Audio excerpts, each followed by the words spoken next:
Brooklyn Nets make a good move here, signing T.J. Warren to a contract. So Warren, he missed all last season with a foot injury, but this season he's deemed healthy and ready to go. And now with Kevin Durant and Kyrie Irving wanting out of Brooklyn here, T.J. Warren, he might get a lot of minutes this season if he's 100% and ready to go. Once those guys are traded, even though there's been some trouble trying to get the value, obviously, that the Nets want back, and who could blame them for those guys? So 2020-21 season was Warren's breakout season before going down last year with the foot injury. 15.5 points a game, 3.5 rebounds, 1.3 assists, 2 threes a game, and 52% from the field. So right now, he could score the basketball, obviously, as Warren. He was having some 40, 50-point games even in that season. But right now, we got to see what happens with this net situation before I could totally tell you when to target T.J. Warren in fantasy drafts. They got, as of now, the Brooklyn Nets starting lineup.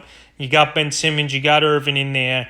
I'm guessing Royce O'Neal will be in there as well with Kevin Durant and obviously Nicholas Claxton as their starting five, and Warren coming off the bench. But if Durant's traded for just more draft picks than ready now players, Warren could step in and play a 25, 30-minute per game average here. But right now, going into drafts, he's a guy probably take a late-round flyer. We don't know how he'll bounce back after sitting out a season with a bad foot injury, obviously, is Warren. But it's a low-risk type, high-reward move here for the Brooklyn Nets and fantasy owners going into their fantasy drafts. I think it's a good landing spot. The Nets, they still want to compete, even if they're going to trade their two best players in Irvin and Kevin Durant this offseason here. And Warren, he's figuring if they trade these guys, I could get my value back up and play those 25, 30 minutes a game. So I like the move here for the Brooklyn Nets.